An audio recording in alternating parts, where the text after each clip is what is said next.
பயிற்சி 3.7ல் செகண்ட் சம்மில் third substitution.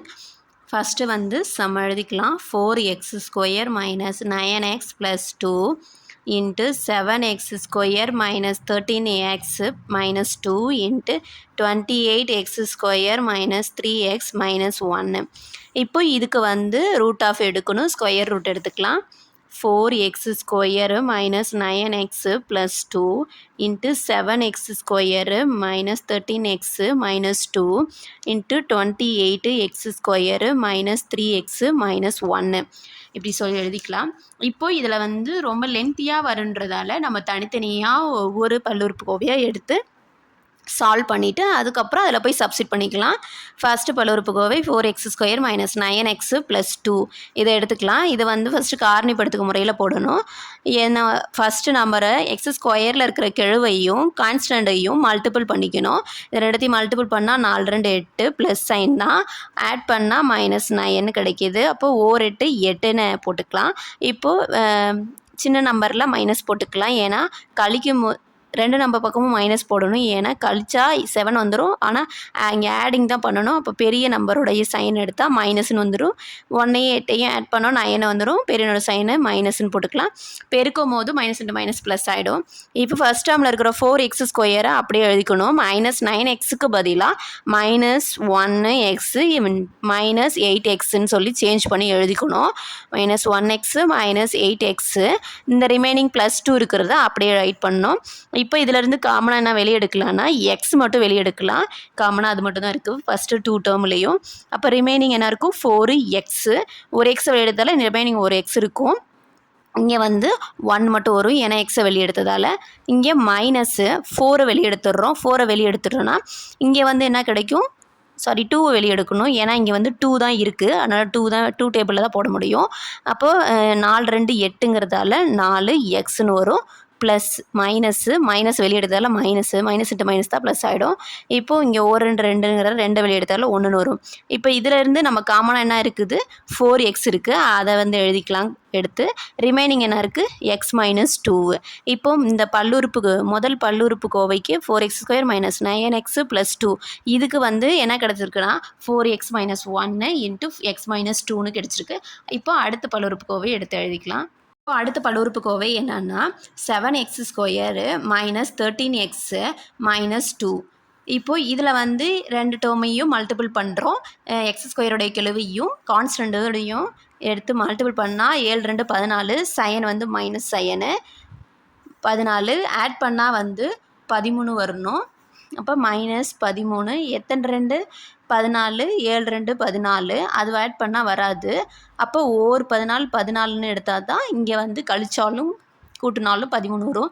கழிச்சா 13 வரும். அப்போ வந்து சைன் வந்து பெரிய நோட பிடிச்சோன்னா கழிச்சோன்னா 13 வந்துடும். பெருக்கும் போதும் மைனஸ்ன்னு வந்துடும். ப்ளஸ் இன்ட்டு மைனஸ்ன்னு வந்துடும். இப்போ ஃபஸ்ட்டு 7x² அப்படியே எழுதிக்கலாம். 7x² மைனஸ் 13xக்கு பதிலாக ப்ளஸ் எக்ஸு மைனஸ் 14xன்னு சொல்லி எழுதிக்கலாம். இந்த மைனஸ் 2 அப்படி எழுதிக்கலாம். ரிமைனிங் வந்து இதில் இருந்து ஃபஸ்ட்டு 2 டேர்மை வந்து என்ன இருக்குது? காமனாக எக்ஸ் இருக்குது, அதை வெளியே எடுத்துக்கலாம். அப்போது 7x ப்ளஸ் 1ன்னு வரும். இங்கே மைனஸ் 7 வெளியே எடுக்கிறோம். 7 2 14 2 இங்கே 2 தானே இருக்குது. அப்போ 2 தான் வெளியே எடுக்க முடியும். அப்போ மைனஸ் 2 வெளியே எடுத்துட்டோம்னா 7 2 14 எக்ஸு ப்ளஸ்ஸு 1ன்னு கிடச்சிரும். இப்போ இதிலேருந்து காமனாக என்ன இருக்குது? 7x plus 1 into ex minus 2ன்னு கிடைக்கும். இது வந்து ரெண்டாவது பல்லுறுப்புக்கோவையான காரணிப்படுத்துதலுடைய ஆன்சரு.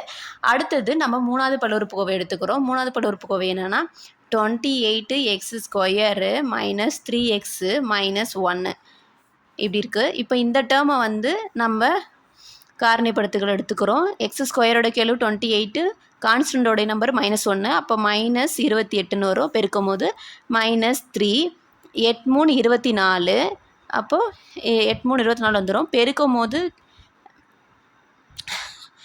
8 3 24 தான் வரும். இது இந்த மாதிரி வராது. 7 4 28 அந்த 7ஆம் வாய்ப்பாட்டில் வரும்.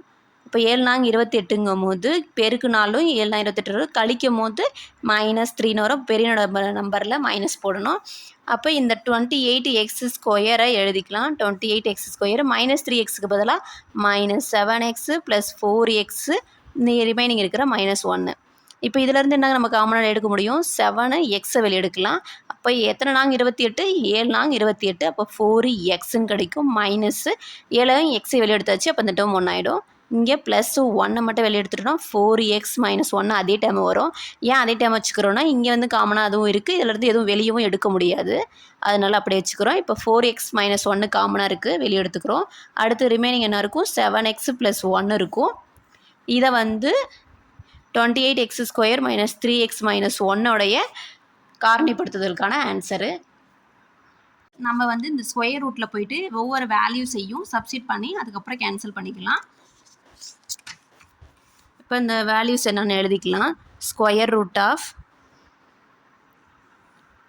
ஃபஸ்ட்டு வந்து என்னது பல்லுறுப்புக்கோவை 4x² மைனஸ் அதை எடுத்து எழுதுங்க -9x + 2.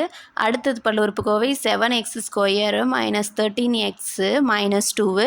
அடுத்த பல்லுறுப்புக்கோவை 28x² - 30x - 1. இப்போது ஃபஸ்ட்டு இதுக்கான நம்மளுக்கு என்ன கண்டுபிடிச்சி வச்சுருந்தோம்?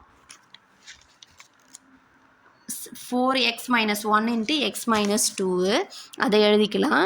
4x - 1 × x - 2. அடுத்தது வந்து என்ன கண்டுபிடிச்சி வச்சுருக்கோம்? செகண்ட் பல்லுறுப்புக்கோவைக்கு 7x + 1 × x - 2. அடுத்து தேர்டு ஒன்று பல்லுறுப்புக்கோவைக்கு 4x - 1 × 7x + 1 எழுதியாச்சு. இப்போ வந்து இதிலேருந்து என்ன பண்ண முடியும்னு பார்க்கணும். இப்போ 4x - 1 4x - 1 2 டேர்ம் இருக்குது. அப்போ பேஸ் சமமாக இருந்தால் என்ன பண்ணுவோம்? பவரை ஆட் பண்ணிக்குவோம். அப்போ இது வந்து ஸ்கொயரில் எழுதிடுவோம். அடுத்தது x - 2 x - 2ன்னு 2 டேர்ம் இருக்குது. பேஸ் சமமாக இருக்குது. பவரை ஆட் பண்ணி ஸ்கொயர்னு எழுதிடுவோம். அடுத்து 7x + 1 இங்கே 7x + 1ன்னு இருக்குது. இப்போ 7x + 1 ஹோல் ஸ்கொயரு. இப்போது இந்த ஸ்கொயருக்கும் இந்த ரூட்டுக்கும் எல்லாத்துக்கும் கேன்சல் ஆகிட்டு மாடுலஸ் 4x - 1ன்னு கிடைக்கும். இந்த ஒவ்வொரு டேர்ம்லேயும் கேன்சல் ஆகிடும். கேன்சல் ஆனோடனே x - 2 7x + 1 மாடுலஸ். இதுதான் செகண்ட் சம்மான தேர்ட் சப்ஸ்டியூஷனுக்கான ஆன்சரு.